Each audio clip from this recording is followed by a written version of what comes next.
Okay guys, welcome back to the channel. So we have to deep dive into this because everyone has been researching Dragon Ball Project 1000. Like there's a ton of people who are making a lot of speculation, which is great because we see that this is exactly what Bandai Namco wanted.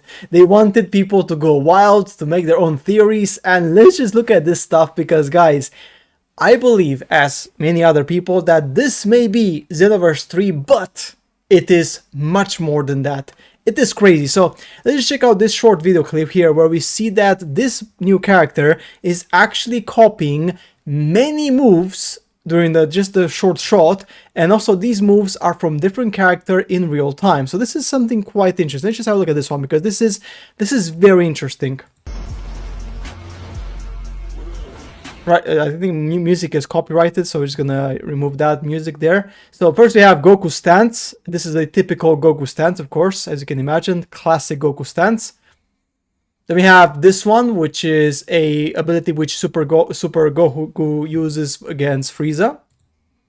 Then we have the uppercut, which Gohan used against Cell in the Cell tournament. Then we have this one, the hammer smash, which is from Tenshin Han, for example. Although other characters do this as well, but this is of course one of his signature moves. We have this one, which is obviously Gogeta. I mean, this is obviously from the Gogeta movie. It's pretty damn obvious. This move here is literally 100% Super Gogeta. But I mean, look at this. Look at this. This is crazy, right? Look at that. They're gonna come, bam, straight in the face. I mean, look at that, man. It is literally 100% copy paste from Gogeta. Literally copy paste, right?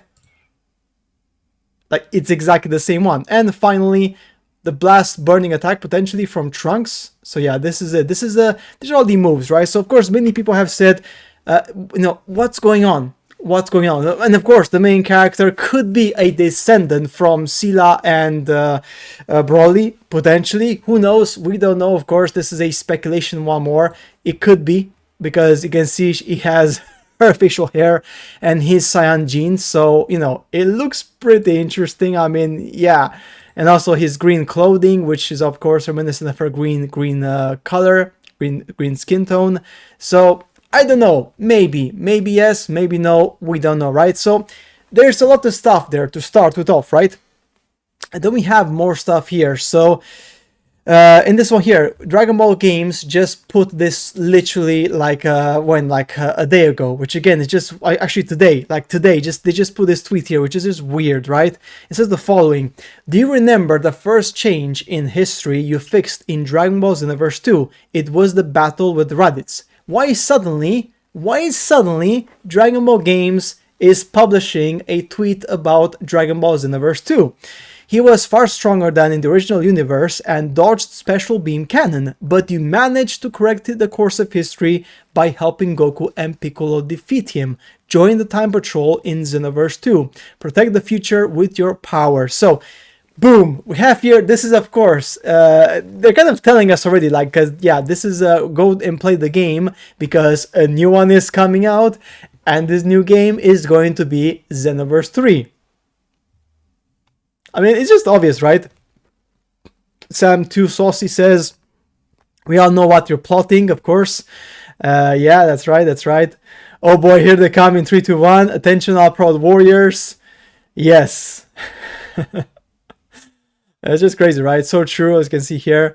Attention all proud warriors. Oh, cool, a flashback. What's going on, right? Clearly you don't own it. Right, so yeah, it's pretty cool, right? I mean, it's pretty obvious that, yeah, they are doing some pretty obvious stuff here.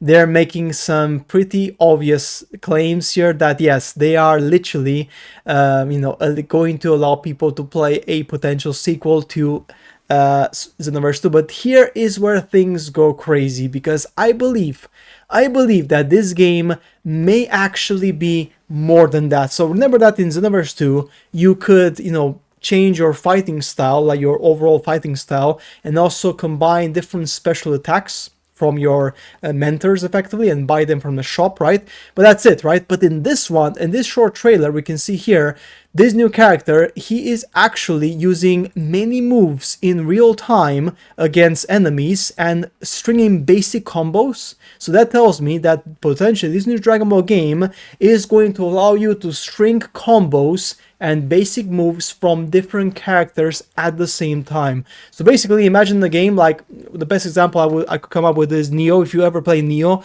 it's a Souls-like action game in which you can combine different techniques from different bases, and these techniques can be stringed together, and then so you can basically like use a combo move with a sword and then transition to something else. So it's sometimes like you literally can combine different moves from one character to different things, right?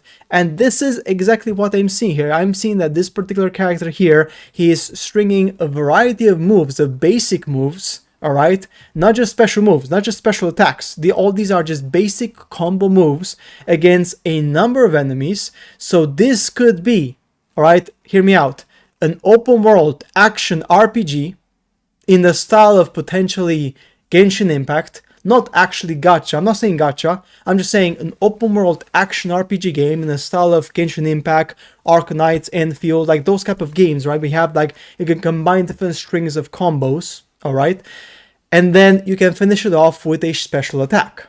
So in kind of like that kind of mentality, like it could be that this is actually the evolution of Xenoverse, where you have the open world, we explore the open world, we have missions, you fight against mobs, and of course it's going to be fighting arenas against other players, 100%. Of course, that's going to be the case, but it's going to be more than that.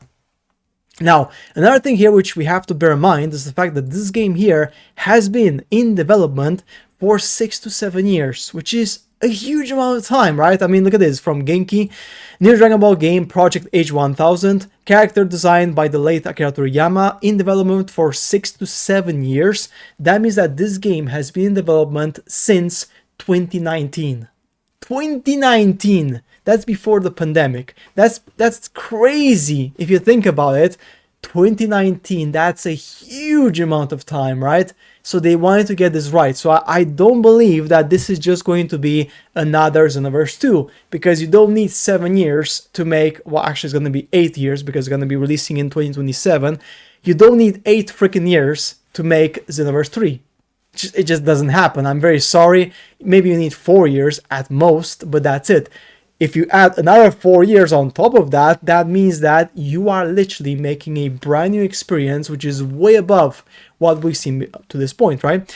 More elements and settings packed into H1000 than any other game in the past. Again, what does this mean? More elements and settings, as in there's going to be more options of fighting, not just your fighting style or the super attacks, but potentially you're going to be able to string any combos, any even basic combos, string them together in your character and make them unique. Make them basically unique for your character. As you can see here, when you fight, in fact, to use these special moves, they are from different characters at the same time. So you could maybe string together, I know, the abilities of 5, 10 characters at the same time. So you can literally build your own bespoke 100% unique fighter. This is crazy, right? Then we have here a new challenger. This is definitely not Goku, because Goku doesn't wear the sort of clothes. So it's going to be a different person, obviously. Is he a Saiyan? I have no idea. Is he from the future? Who knows, right? Is he a descendant of Goku? No, obviously, we don't know, obviously, right? But again, you have lots of customization. So you can see here the clothing, like, you know, the shoes and everything, Capsule Corporation, the color. So there's going to be lots of customization for your character, different styles, most likely, different hairstyles. So yeah, it's going to have a lot of stuff going on. And then in the end, again, this is really important here because it showcases what? The evolution of the legacy of different warriors. The legacy of different warriors, different fighting styles. So yeah, Trunks there, we have Cell. Of course, we have this like Boo. Was that Boo? I think that was Boo, right? Yeah. Of course, we have Boo. We have Boo there in the corner. And we have, of course, Beerus, right? All these characters, Broly, Vegito, sorry, Gohan. This is Gohan or Vegito? I'm not sure. I think it's Vegito potentially. No, this is Gohan. This is Gohan. Look at the shoes, right? Like, yeah, Ultimate Gohan. Yeah, so all these fighting styles, Vegeta and then Goku, right? So we have all of these fighting styles which you will be able to incorporate into your own style in the most craziest way possible. So think about the fact that you will be able to become Super Saiyan, you'll be able to even transform in maybe like a Namekian transformations and powers and stuff like that. So it's just crazy, like this could go crazy. Now, I don't think this is going to be a gacha game, personally. It may have certain elements similar to gacha games, like I said before, like the open world. For example, there's this new game coming out called Ananta, which is going to be an open world GTA anime game, which is not going to have gacha, by the way, but it's going to be free to play, so it's going to have other elements in the game. So Dragon Ball H1000 could have elements of gacha games, such as the open world element, like some of the cosmetics, you can get them by playing and stuff like that, but be a full price game with the ability to unlock characters as you play, but it will still be I think it will still be a full-priced game, AAA, of course, because 7 years in development, that's a lot of money, right? And you can then unlock in the game stuff as you progress. So yeah, set in the future in Dragon Ball World year 1000. More info at the Dragon Ball Games Battle Hour, so we're gonna get it very, very soon. And even the trailer, like, people are literally saying, welcome back Dragon Ball Online, right? Crazy to think that that's probably Toriyama's last original character. Because here, close enough, welcome back Dragon Ball Online, Dragon Ball Online sequel. So yeah, are we gonna get the Dragon Ball Online revival? So again, people are literally thinking that, yeah, this is going to be more akin to Dragon Ball Online and not Xenoverse. No, this is the hitter, this is the thing here. I believe what Bandai Namco is going to do here, which if they do this, they're really smart, is that they're going to take the best parts of Xenoverse, the best parts of an MMORPG and gacha games, and combine them together to make a unique experience. And this would make sense, because this will be an experience which will be very different from Kakarot, will be very different from Xenoverse, different from Sparking Zero, which is just about fights, right? Crazy fights. This will be literally a MMORPG, action RPG-esque game with gacha style potential, like open world elements, right? Leveling up and all these things, but not gacha characters. Right? It could be basically full price and that's it. So that could be the case. I mean, of course, we still need lots of details. This is, again, 100% speculation. I'm not saying I'm 100% right. I'm not claiming that whatsoever. But we have here some interesting stuff, because they're even giving us this stuff, right? Like from the games and kind of making us remember Xenoverse 2. Why would they do that? Because they know that the game is literally a spiritual sequel or an evolution to Xenoverse 2. That's right. This is the thing, right? This is literally 100% the reason. Let's see if they posted more tweets on it, because I'm not 100% sure. And we have this one here. That's Code Vein.